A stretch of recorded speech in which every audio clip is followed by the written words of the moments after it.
Mirëmbrëma, mirë se erdhët në Now, mirë se erdhët në Euronews Albania.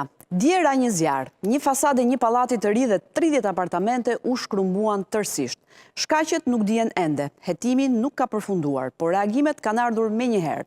Në këtë vend shpesh herë nuk pritet as ekspertiza, as prova e plot.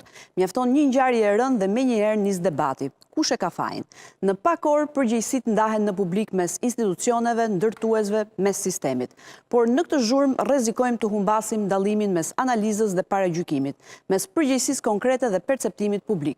Ndërkohë, edhe nga niveli më i lartë politik, siç është fjala për kryeministrin e vendit, ka ardhur një reagim i shpejt, populist, që jep një drejtim të caktuar për mënyrën si duhet parë kjo ngjarje dhe pse hetimi është ende në proces.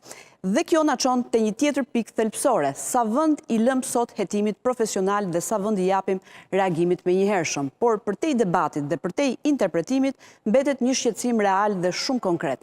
Sa të sigurta janë banesat ku jetojmë, sa të mbrojtur jemi nga zjarri, nga defektet teknike, nga pakujdesia apo nga faktorë të tjerë që mund të kthehen në rrezik, sepse qytetet tona po rriten me ritme të shpejta, pallatet shtohen, katet ngrihen, por bashkë me to shtohet një pyetje që nuk mund të shmanget më.